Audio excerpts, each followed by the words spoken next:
दो तीन बातें हैं, थोड़ा सा बहुत पेशेंटली पहले मेरी बातों को सुन लेना, उसके बाद हम सुझाव लेंगे। मैं एक चीज अप फ्रंट होकर के क्लियर कर देता हूं कि आप लोग का पेपर कैंसिल नहीं हुआ है, इस नोटिफिकेशन को कैंसिल किया गया है। इसलिए एमपीपीएससी बोल रहा है कि वापस से रीफिलिंग की जाएगी फॉर्म्स की। एडवर्टीजमेंट को कैंसिल किया गया है। ये जो कियोस्क क्रिएट कर दिया गया है मार्केट के द्वारा, बाकी तमाम कोचिंग इंस्टीट्यूट्स के द्वारा, इसके ट्रैप में मत फंसो। इसमें आप लोगों का समय बर्बाद हो जाएगा और हासिल कुछ भी नहीं होगा। पहली चीज। दूसरी चीज, क्या हम अपनी तैयारी 14 दिसंबर की डेट को ध्यान में रखते हुए नहीं कर रहे थे? लॉजिकली बताना। एलिजिबिलिटी पे मैं तो आऊंगा, एलिजिबिलिटी तो यार क्लियर ही नहीं है, तो इस पे बात कैसे कर सकते हैं हम? मतलब ये तो बात ये हो गई कि अगर मैं बोल दूं कि हाँ ये एलिजिबिलिटी मान्य होगी, तो ये भी मैं अनुमान के आधार पर बोल रहा हूं। जब तक एमपीपीएससी और एमपीपीएससी के हाथ में भी कुछ नहीं है, एमपीपीएससी तो स्केप गोट है। हाँ, हमेशा नहीं बट अक्सर अक्सर एमपीपीएससी एक स्केप गोट है। आपको जितने भी सवालों की जानकारी मिलनी चाहिए वो कमिश्नर ऑफिस से मिलनी चाहिए, भोपाल से।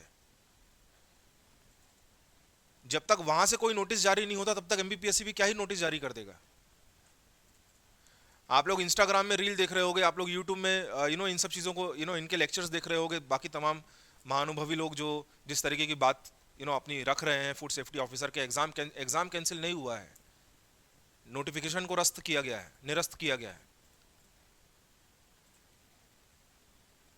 वापस से फॉर्म फिलिंग शुरू करेगा पीएससी, पहली चीज। दूसरी चीज, थोड़ा सा मेच्योरिटी के साथ सोचो, खाली थोड़ा थोड़ा सा मेच्योरिटी के साथ सोचो। अगर एमपीपीएससी ने कोई गलती की है, वो इस चीज को स्वीकार भी कर रहा है कि भैया सेंटर की गाइडलाइन के हिसाब से जो है हमने एलिजिबिलिटी क्राइटेरिया फिक्स नहीं किया था।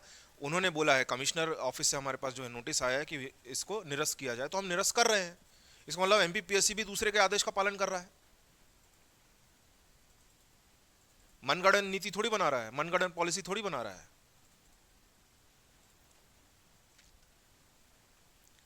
आप लोगों का मेजर कंसर्न एलिजिबिलिटी को लेकर के, एलिजिबिलिटी तो बॉस अभी तक क्या ही क्लियर। अगर आप लोगों को एलिजिबिलिटी को लेकर के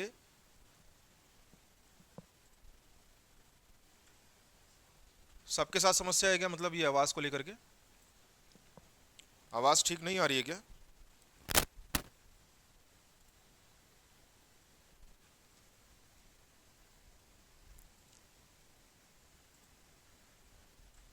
एक बार बता दो, आवाज ठीक नहीं आ रही क्या? ठीक है, सुनो एक बार, एक बार सुनो, है ना? ठीक है, सुनो एक बार। इस नोटिस में क्या दिया गया था, इस गजट नोटिफिकेशन में क्या दिया गया था? एक बार खाली इसी को पढ़ करके समझने की कोशिश करो।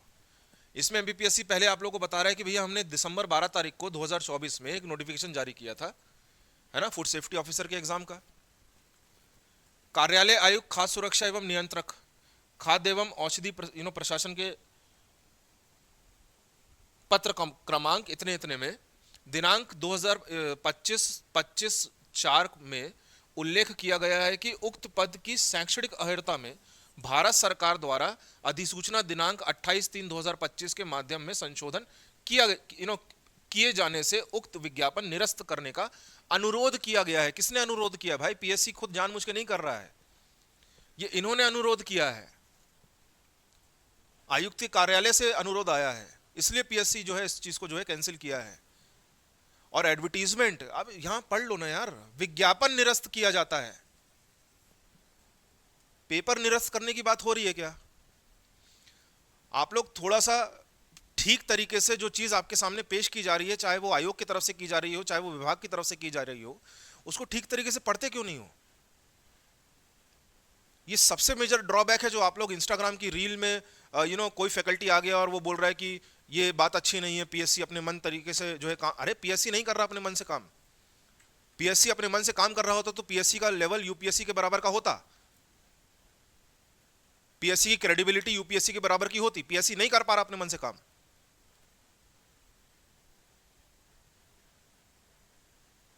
इस बात को समझो। नोटिफिकेशन में क्या दिया है, वो ये लिख रहे हैं विज्ञापन निरस्त किया, पेपर निरस्त किया बोला क्या? पेपर निरस्त किया है बोला है क्या?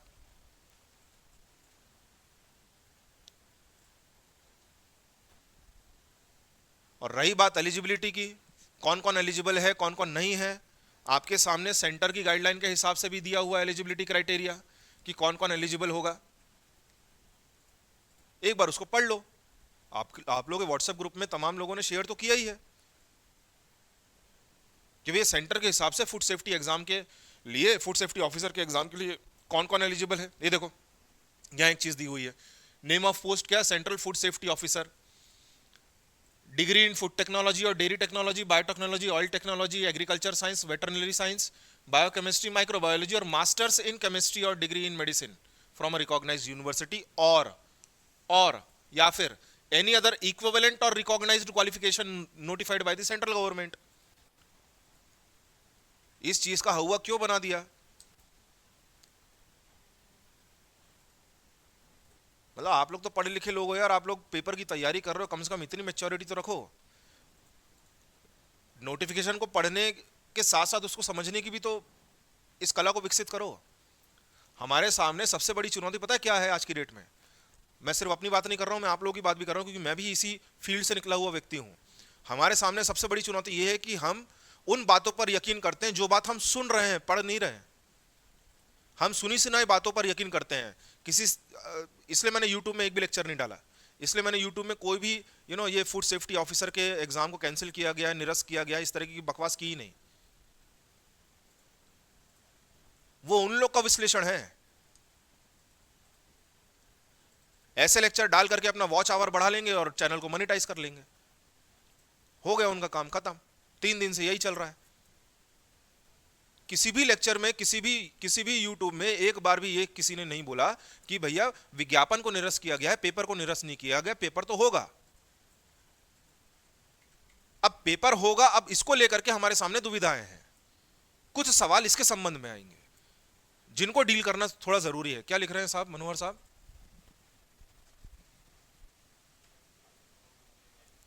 वो हट गया थोड़ा। सिलेबस तो यही रहेगा। मैं आ रहा हूं, मैं सिलेबस पे भी आ रहा हूं। मैं यहां आप लोगों की समस्या के ऊपर बात करने नहीं आया, मैं आप लोगों की समस्या का थोड़ा बहुत समाधान देने के लिए आया हूं।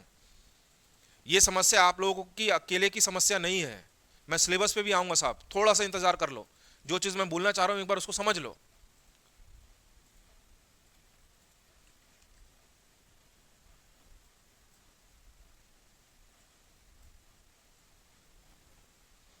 क्या लिख रहे हैं लोग? ठीक है, मैं आऊंगा, मैं सिलेबस पे आऊंगा, रुक जाओ। पहले जो बात मैं डिलीवर करना चाह रहा हूं एक बार, मैं सॉल्यूशन के साथ आया हूं। बाकी तमाम सॉल्यूशन नहीं दे रहे हैं बॉस। मेरी चिंता मेरे कोर्स के साथ जितने लोगों ने एनरोलमेंट लिया है उनके ऊपर ज्यादा है, उनके लिए ज्यादा है। थोड़ी सी चीज समझना। हमने फरवरी में कोर्स चालू किया था, हमने फरवरी में कोर्स चालू किया था। जब हमने फरवरी में कोर्स चालू किया था तब हमारे पास जो एलिजिबिलिटी क्राइटेरिया था वो ये था। एलिजिबिलिटी क्राइटेरिया ये था। मेरे पास इंक्वायरियां भी आई थी कि क्या बीएचएमएस वाले फॉर्म भर सकते हैं। किस्मत से पता नहीं कैसे मैंने food safety, central food safety officer examination की क्राइटेरिया को पढ़ लिया था, एलिजिबिलिटी को पढ़ लिया था। मुझे यह अंदाजा बिल्कुल भी नहीं था कि इस विज्ञापन को निरस्त किया जाएगा। मुझे यह अंदाजा जरूर था कि जाहिर सी बात है आने वाले समय में कहीं ना कहीं, कभी ना कभी ऐसा पेच हो सकता है फंस जाए जहां एमपीपीएससी को अपना एलिजिबिलिटी क्राइटेरिया में थोड़ा सा संशोधन करना पड़े। क्योंकि सेंटर की क्राइटेरिया अलग है सेम पेपर के लिए, सेम पोस्ट के लिए, वहीं स्टेट की क्राइटेरिया अलग हो गई। ऐसे कैसे हो जाएगा भाई? इसलिए मैंने उनको बोला था कि आप तो एकदम बिना सोचे फॉर्म भर दो।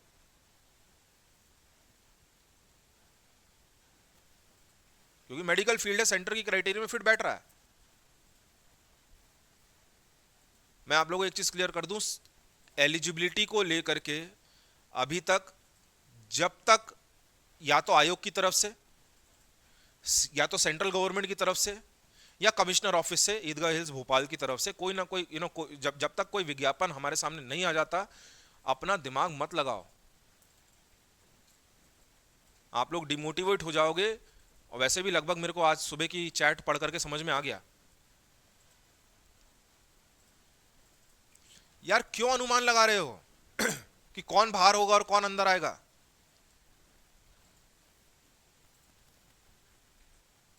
अच्छा मुझे सॉल्यूशन दो। अगर मान लो आप लोग खुद बताओ, अगर मान लो सिर्फ केमिस्ट्री वाले, यूजी वाले, अंडर ग्रेजुएट जिनके पास सिर्फ और सिर्फ केमिस्ट्री है, अगर वो भार कर दिए जाते हैं, आप क्या करोगे? Do you have any option? आपके पास कोई विकल्प है? आपके पास कोई और दूसरा ऑप्शन है? दूसरा ऑप्शन मतलब आप, मतलब अगर भार कर दिए जाते हो तो फिर आप क्या करोगे?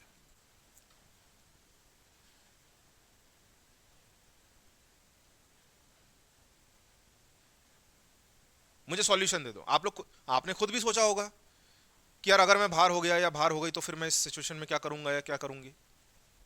इसको जूम करूं ना?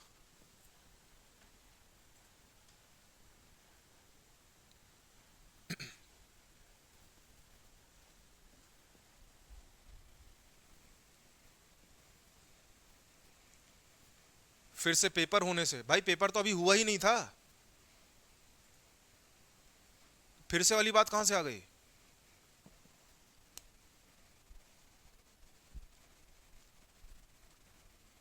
पहले चंद्रकांत जी से मेरा सवाल है, अगर मान लो एमपीपीएससी के द्वारा ये नोटिस जारी कर दिया जाता है, जो कि उसको ऊपर से मिलेगा, विभाग से मिलेगा, जिसमें ये बात बोल दी जाएगी कि भैया सिर्फ और सिर्फ केमिस्ट्री वाले, अंडर ग्रेजुएट में जिसके पास केमिस्ट्री है उनको भार किया जाता है, तो इस सिचुएशन में आपके पास क्या ऑप्शन बचेगा? आप बताओ एक बार मुझे।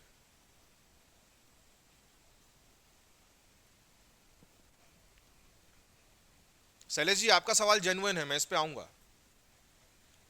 और जिन्होंने सिलेबस को लेकर के सवाल पूछा था ना, लगभग उनका सवाल और आपका सवाल सेम है, मैं इस पे आऊंगा। आप सिविल सर्विसेज की तैयारी करोगे चंद्रकांत जी, पीएससी की तैयारी करोगे, इसका मतलब आपने अपने दिमाग में भी विकल्प रख रखा है, जिसमें कुछ गलत नहीं है।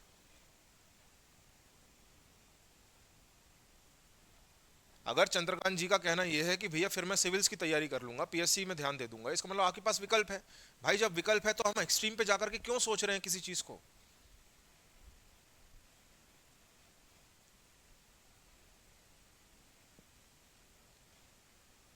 मेंस चलो, फिर मेंस के बाद क्या?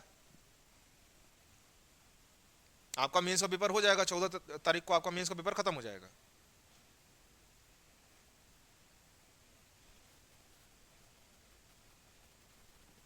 मैं आ रहा हूँ शैलेश जी, इसी पे आ रहा हूँ मैं।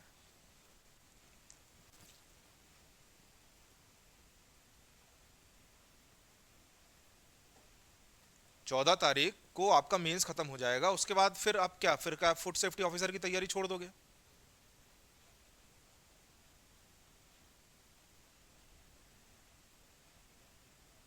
नोटिफिकेशन आने से पहले ही? देखो सबसे बड़ी पेच जो फंसा हुआ है ना, मैं इसको कंक्लूड कर रहा हूँ, सबसे बड़ा मुद्दा जो फंसा हुआ है वो एलिजिबिलिटी को लेकर के नहीं है। एलिजिबिलिटी तो हमारे सामने क्लियर ही नहीं है, वो जब तक आयोग और जब तक विभाग क्लियर नहीं कर देता, हम अपने दिमाग ही लगा करके अपना दिमाग खराब करते रहेंगे।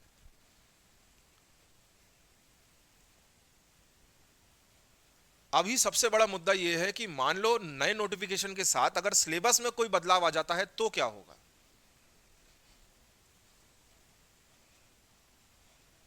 सबसे बड़ा मुद्दा यह है कि नए नोटिफिकेशन के साथ जाहिर सी बात है कुछ कैंडिडेट अब इंक्रीज होने वाले हैं। जब तुम एलिजिबिलिटी क्राइटेरिया को अमेंड करके यू नो नई डिग्रीज को जब मौका दे रहे हो, नई डिग्री होल्डर्स को, तो जाहिर सी बात है यहाँ इंकर्जन होगा, नए लोग तो आएंगे। खाली खुद सोचो यार, हमने जो सिविल सर्विसेज की तैयारी में एमपी पढ़ा है, और ऐसे व्यक्ति जिनका एमपी से कोई लेना देना नहीं है, और फूड सेफ्टी ऑफिसर में पूरा का पूरा एक पार्ट एमपी है, ऐसे लोग भी जब फूड सेफ्टी ऑफिसर के एग्जाम के लिए एलिजिबल होंगे और जब फॉर्म भरेंगे और जब इस कंपटीशन के अंदर आएंगे, तब भी आप लोग एक एडवांटेज लेवल पर हो। अरे उनको नहीं पता है एमपी का इतिहास क्या है, उनको नहीं पता है कि एमपी का भूगोल को किस तरीके से समझा जाता है। आप लोग तब भी एक लेवल प्लेइंग फील्ड पे हो, आप लोग तब भी एक एडवांटेज लेवल पे हो।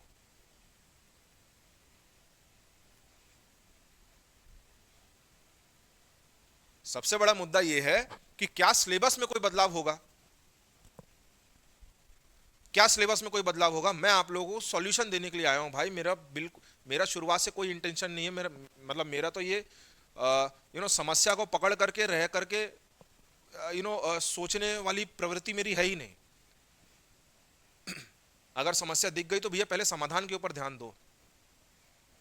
समाधान क्या है? और आप लोगों को एक बेहतर सिविल सर्वेंट यही चीज मदद करेगी बनने में। समस्या तो तमाम है और नई नई तरीके की समस्या दिखेगी। समाधान क्या है?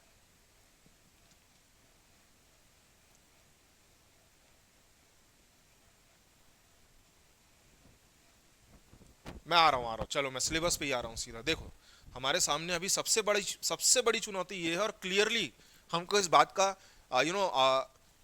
की अनुभूति भी नहीं हो रही कि आगे आगे क्या होगा, क्योंकि 3 महीने की प्रक्रिया तो है यार। ये नया नोटिफिकेशन आने में और आयोग की तरफ से और विभाग की तरफ से कुछ ना कुछ अधिसूचना जारी करने में लगभग 3 महीना तो लग जाएगा। इतना तो मान करके चलो, ठीक। सबसे बड़ी समस्या है, सबसे बड़ी चिंता का विषय यह है कि यार अगर सिलेबस में बदलाव हो गया तो, अगर सिलेबस में बदलाव हो गया तो क्या होगा? देखो, मोहन यादव सरकार ने यह चीज ऐलान कर दी है कि हम यूपीएससी की तर्ज पर जो है अब एमपीपीएससी को भी उसी तरीके से फॉलो करेंगे, कंडक्ट करेंगे। यानी कि हम सारे के सारे ऐसे पेपर जो कि एमपीपीएससी खुद लेता है, साल में अलग अलग समय पर लेता था, उनको क्लब कर देंगे।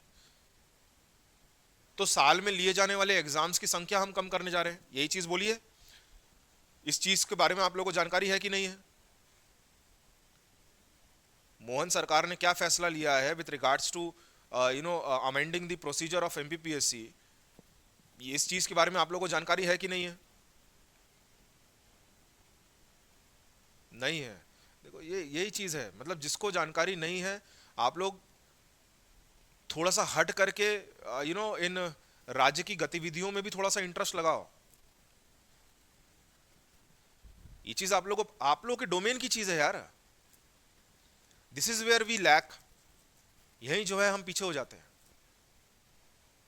और भटकाव की स्थिति यहीं से बनती है। मोहन सरकार ने फैसला लिया है कि जिस तरीके से यूपीएससी साल में कुछ ही पेपर लेता है, बहुत कम पेपर लेता है ना यूपीएससी, और जहां गुंजाइश है कि यार तमाम डिपार्टमेंट्स के को कंसोलिडेट करके एक कॉमन पेपर लिया जा सकता है, वैसे ही अब एमपीपीएससी भी करने जा रहा है। इसका अनुमान है कि ये अगले साल से लागू कर देगा, अनुमान है। अब देखो, हमारे सामने दो कंडीशन है, मैं आप लोगों को एकदम स्पष्ट बता देता हूं। हमारे सामने दो कंडीशन है। कैसी दो कंडीशन? मान लो अगर सिलेबस बदलता, या फॉर दैट मैटर अगर न्यू पैटर्न के हिसाब से,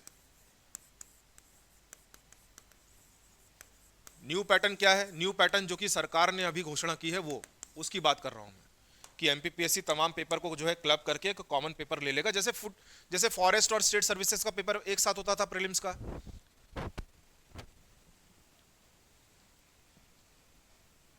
यस, है ना, यही जानकारी है। जैसे एमपीपीएससी फॉरेस्ट और स्टेट सर्विसेज के प्रीलिम्स का कॉमन पेपर लेता था, उसके बाद मेंस अलग कर देता था, यही चीज है। हम फूड सेफ्टी ऑफिसर को भी यहीं रख करके देख रहे हैं। मान लो इस नए पैटर्न पर एफएसओ का सिलेबस, मान लो इस नए पैटर्न पर एफएसओ का सिलेबस एमपीपीएससी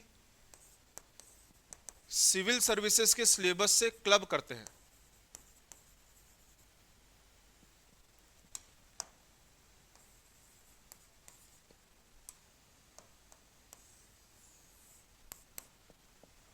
खाली सुनना है यार एक बार, है ना। हम कंडीशन लेकर के चल रहे हैं, है ना, जिसका अनुमान ज्यादा है। इसका अनुमान ज्यादा है कि मान लो इस नए पैटर्न के आधार पर फूड सेफ्टी ऑफिसर का सिलेबस बदलता है, और बदलेगा तो बदलेगा कैसे? इस फूड सेफ्टी ऑफिसर के सिलेबस को एमपीपीएससी सिविल सर्विसेज के सिलेबस के साथ क्लब कर दिया जाए। अगर यह होता है तो फिर दो स्थिति बनेगी। कैसी दो स्थिति? एक, प्रीलिम्स होगा कॉमन। कैसी स्थिति होगी? पहला कि भैया प्रीलिम्स तो होगा कॉमन, और दूसरा दूसरा मेंस, या तो वो सिविल सर्विसेज के आधार पर ही मेंस ले ले और एफएसओ का मेंस अलग से हो।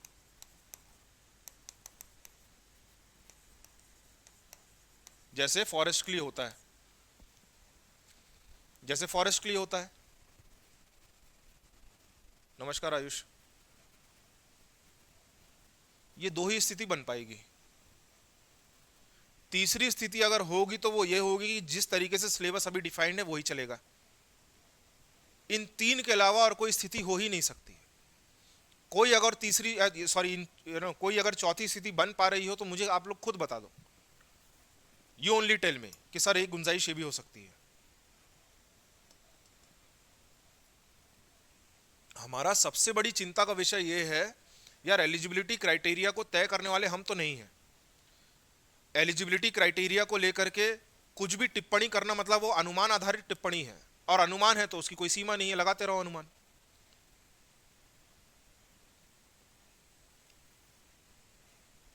फीस इसलिए वापस कर रहे हैं आयुष, चलो ठीक है मैं इस मुद्दे पर भी आता हूं। फीस इसलिए वापस कर रहे हैं क्योंकि तुम्हारे एडवर्टीजमेंट में ही इतनी कमी थी कि उसी एडवर्टीजमेंट के आधार पर नए लोगों को इंक्लूड नहीं किया जा सकता था। इसलिए तुम लोग ये देखो यार, ये इसमें क्या बोल रहा है, विज्ञापन निरस्त किया गया है, पेपर नहीं। इसका मतलब त्रुटि किसमें थी, कमी किसमें थी, विज्ञापन में थी। तो जब विज्ञापन को निरस्त करेगा तो जाहिर सी बात है भैया पैसा लो वापस, वरना बच्चा तो दफ्तर में भटकना शुरू कर देगा। ये कारण था। जब विज्ञापन में ही कमियां हैं, जब विज्ञापन ही सेंटर की नोटिफिकेशन के आधार पर नहीं दिया गया या कुछ छूट गया, जो भी कुछ आप मानना चाहो मान लो, या छोड़ दिया गया व्हाटसएवर, हमारी तो आदत हो गई पीएससी को ब्लेम करने की, जिसमें उसका श्रेय है, मतलब किया भी जाना चाहिए बहुत हद तक। जब विज्ञापन में ही कमी थी तो भैया विज्ञापन को ही तो निरस्त किया जाएगा।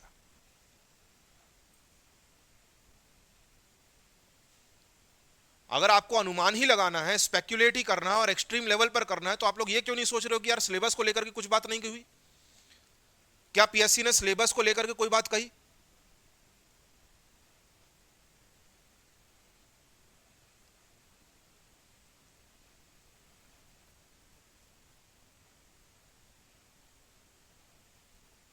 क्या पीएससी ने सिलेबस में कोई बदलाव होगा नहीं होगा इस तरह की बात कही? मैं सॉल्यूशन पे आ रहा हूं मनोहर जी। और आरती जी आप कह रही हैं कि अगर इस सिलेबस, अगर सर सिलेबस चेंज नहीं हुआ तो मेंस नहीं होगा। फिर ऑफ कोर्स नहीं होगा। फिर हमको हम जिस तरीके से तैयारी कर रहे थे, जिस सिलेबस के आधार पर हम तैयारी कर रहे थे, जिस सिलेबस के हिसाब से हम तैयारी कर रहे थे, वही सिलेबस रहेगा। एक ही दिन में आपका एफएसओ का पेपर लेकर के आपको बोल देंगे घर जाओ, बढ़िया है हमारे लिए।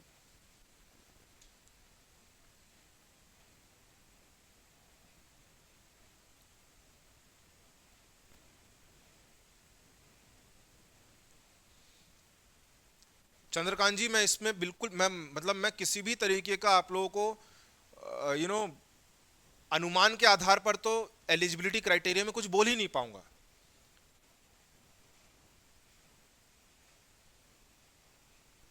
आपका भी फिलहाल मेंस है तो आप मेंस में ध्यान दो। जब तक आपका मेंस खत्म होने की तारीख सामने आएगी, तब तक हो सकता है कुछ ना कुछ एडवाइजरी पीएससी या विभाग जारी कर दे। मैं लिटरली इसमें कुछ नहीं कहना चाहता और कहूंगा भी नहीं, क्योंकि वो भी मेरी बात अनुमान के आधार पर ही रहेगी और अनुमान की कोई सीमा नहीं है।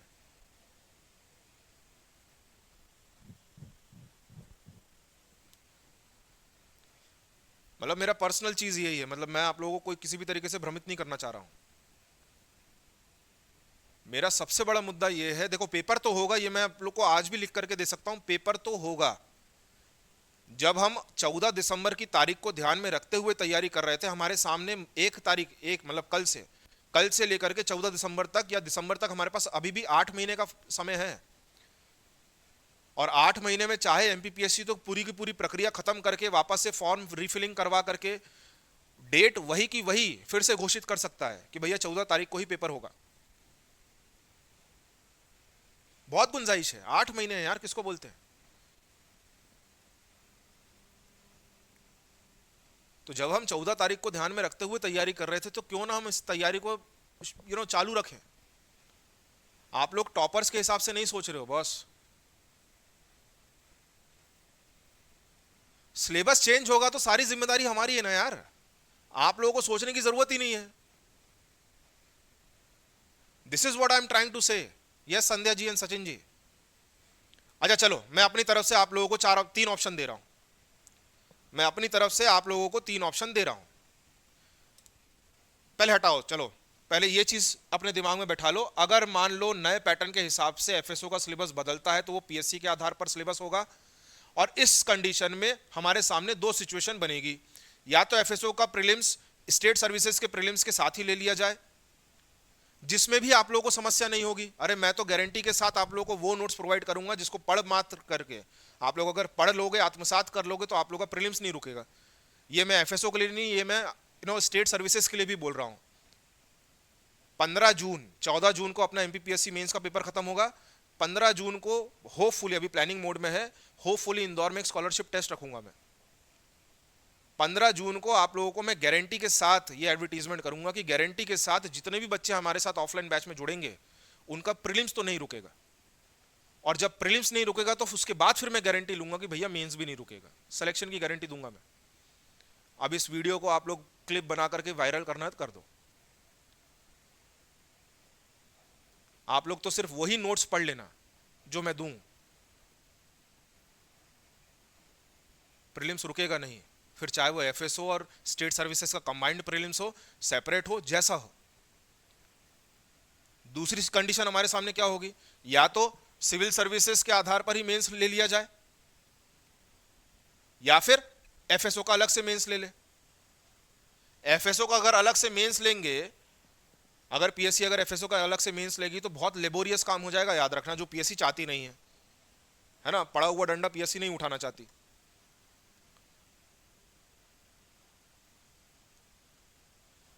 तो सबसे सहूलियत वाली बात जो सबसे समझदारी वाली बात जो मैं आप लोगों को समझाने की कोशिश ये कर रहा हूं कि मान लो अगर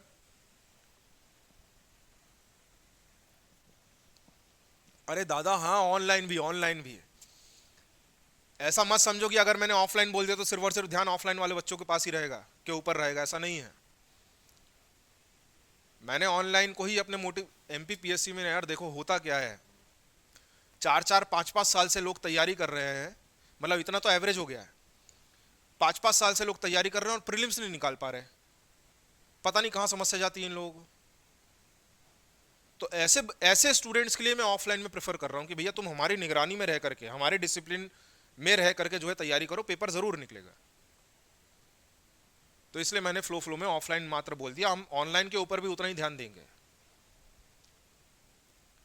मैं सिर्फ आप लोगों से ये अनुरोध कर रहा हूं कि भैया इस तैयारी को सीमित मत करो, रोको मत।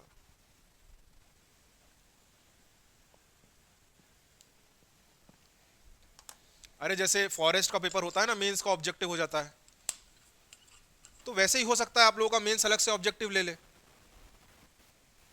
एमसीक्यू के आधार पर।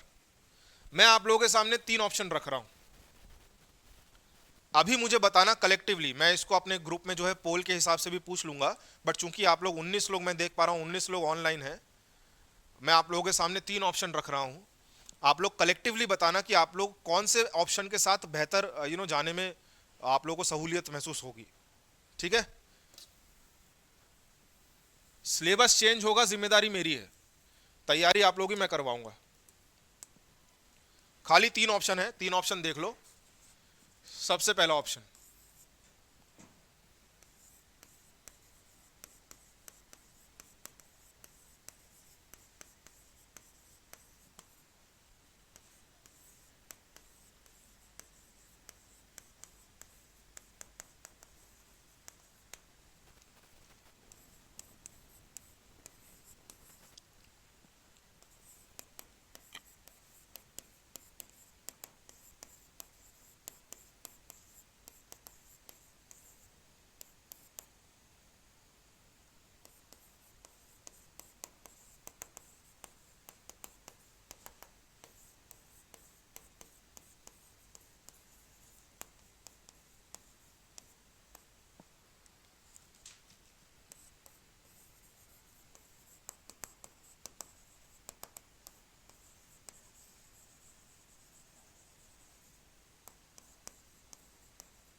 ये तीन ऑप्शन मैं आप लोगों के सामने रख रहा हूं।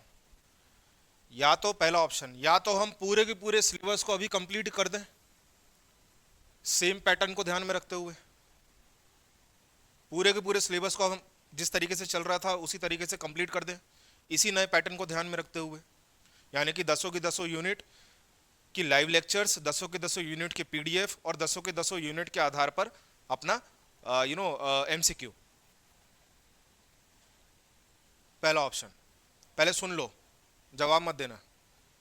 दूसरा, या तो अभी फिलहाल के लिए, ऑप्शन आपके ऊपर है, आप लोग चूज कर लो, या तो अभी फिलहाल के लिए हम 5 यूनिट खत्म करें जो अभी चल रही हैं, उन यूनिट्स को अभी हम खत्म करें, उनको हम पूरी तरीके से खत्म करें, और बाकी की 5 यूनिट अभी हम फिलहाल के लिए रोक दें एज ऑफ नाउ। इसमें एडवांटेज ये होगा कि मान लो अगर इन फ्यूचर सिलेबस चेंज होता है, हमने टारगेट लिया था जून फर्स्ट वीक, मान लो जून फर्स्ट वीक तक के बाद अगर सिलेबस चेंज होता है, इसकी इसका जो स्पष्टीकरण है अगर आयोग या विभाग के द्वारा दिया जाता है, तो कम से कम हमारा जो 10 यूनिट को कवर करने का जो टाइम था वो बच जाएगा, ये मेहनत बच जाएगी। क्योंकि याद रखना, जाहिर सी बात है, अगर सिलेबस में बदलाव होता है और पीएससी के साथ अगर इसको मर्ज किया जाता है तो दसों की दसों यूनिट में जो टॉपिक दिए हुए हैं वो एज इट इज तो रहेंगे नहीं, ये चीज याद रखना।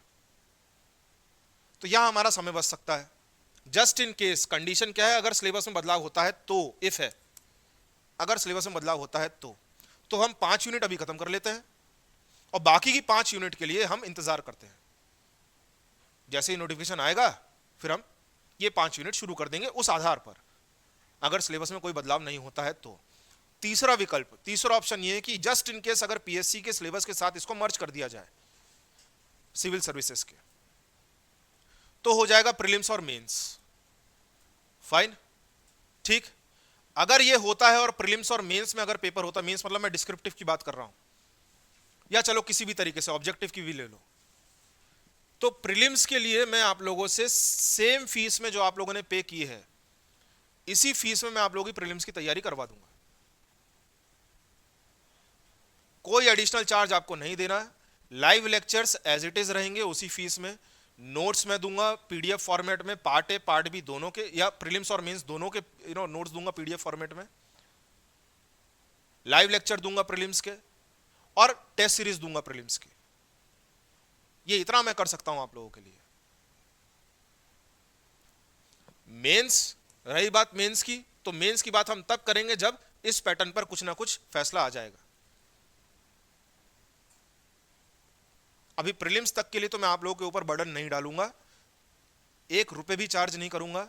जो कमिटमेंट मेरा एफएसओ के तैयारी के लिए था आप लोगों के लिए, वो वैसा का वैसा ही रहेगा। मान लो अगर पीएससी के सिलेबस के साथ मर्ज भी करता है एफएसओ को, तो प्रीलिम्स के पूरी की पूरी तैयारी लाइव लेक्चर्स के साथ, लाइव लेक्चर्स प्रीलिम्स के, नए तरीके से जो मैं नोट्स प्रोवाइड कर रहा हूं वो भी, और साथ ही साथ टेस्ट सीरीज आप लोगों के लिए इसी फीस में इंक्लूड रहेगी। You need not have to pay anything else, आपको कुछ भी और पे करने की जरूरत नहीं होगी। ये 3 विकल्प मैं अभी आपके सामने रख रहा हूं, आप लोग अभी डिसाइड कर लो क्या करना है, या फिर मैं व्हाट्सएप ग्रुप में एक पोल करवा देता हूं। क्योंकि यार देखो, मेरे को सॉल्यूशन चाहिए, मैं लंबे समय तक इस समस्या से जूझ नहीं सकता।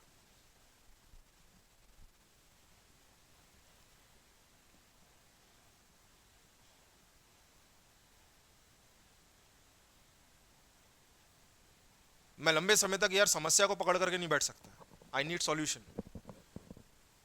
मेरी शुरुआत से जो आप लोग डिसाइड कर लो, मैं एक पोल करवा लेता हूं, है ना, मैं इन्हीं ऑप्शंस को रख दूंगा, मैं एक पोल करवा लेता हूं व्हाट्सएप ग्रुप में। So you better decide. जून के पहले हफ्ते तक अपन सिलेबस खत्म कर देते हैं, ठीक है।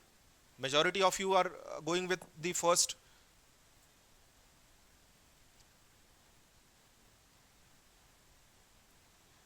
ठीक है, majority of you are going with the first option, right.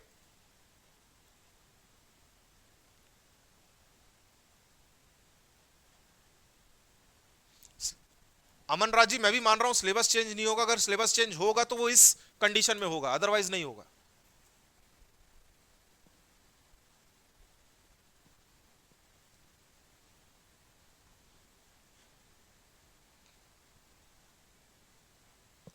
चलो चलो चलो ठीक है, यहाँ मिक्स्ड ओपिनियन हो गया है। हम लंबे समय तक इससे नहीं जूझेंगे। मैं कल से क्लास कंटिन्यू करूंगा, बट उससे पहले मैं अभी तुरंत तत्काल में जो है व्हाट्सएप ग्रुप में एक पोल कंडक्ट करवा रहा हूँ। उस पोल के आधार पर मैं डिसीजन लूंगा। मैंने आप लोगों के सामने 3 ऑप्शन दे दिए। अब इस जो पोल में जो मेजॉरिटी रहेगी उसके आधार पर मैं डिसीजन ले लूंगा।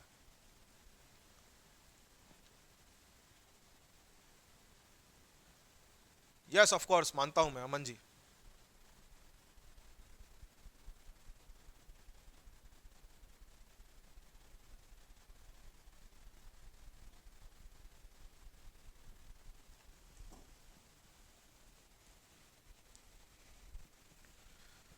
देखो टॉपिक जैसे एमपी के टॉपिक हैं वो तो सेम रहेंगे।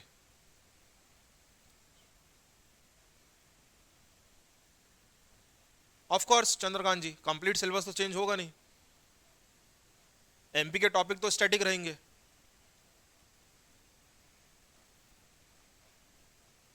है ना। और फूड सेफ्टी का पेपर है तो मतलब जाहिर सी बात है यूनिट नंबर 10 और यूनिट नंबर 6 के टॉपिक भी सेम रहेंगे। आरती जी आप मुझे अभी तुरंत मैसेज करिए अपने नाम के साथ, मैं आपको व्हाट्सएप ग्रुप में ऐड कर रहा हूं।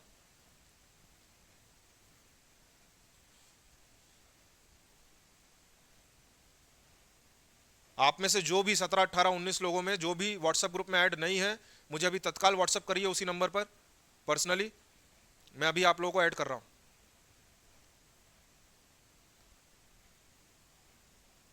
ठीक 10 मिनट के अंदर आप लोगों के सामने एक पोल आएगा। पोल में जो मेजॉरिटी होगी उस मेजॉरिटी के हिसाब से मैं डिसीजन ले लूंगा, और फिर कल से हम क्लासेस को शेड्यूल कर देंगे। टाइम वेस्ट नहीं करना यार। Main intention MPPSC civil services के लिए हमको काम करना है और गारंटी के साथ करना है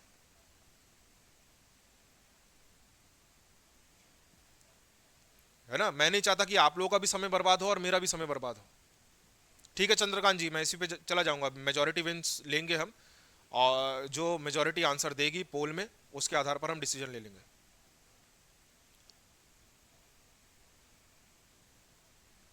ऑफ कोर्स हो जाएगा, 2 महीने में सिलेबस खत्म।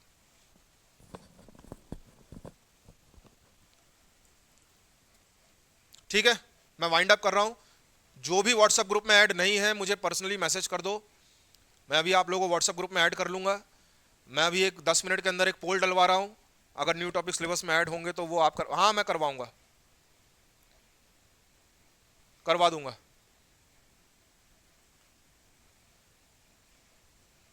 डन। अब ये वीडियो जो है आप लोगों के पास एक प्रूफ है, मैं बोल रहा हूं कि मैं करवा दूंगा। ठीक है, 10 मिनट में आप लोगों के सामने एक व्हाट्सएप ग्रुप पर एक पोल आएगा। उस पोल में मेजॉरिटी के हिसाब से हम डिसीजन ले लेंगे। शाम तक का समय है, इत्मीनान से सोच करके पोल में जो है अपना वोट कास्ट करना। Fine, I am winding up this session. Thank you so much, have a great day.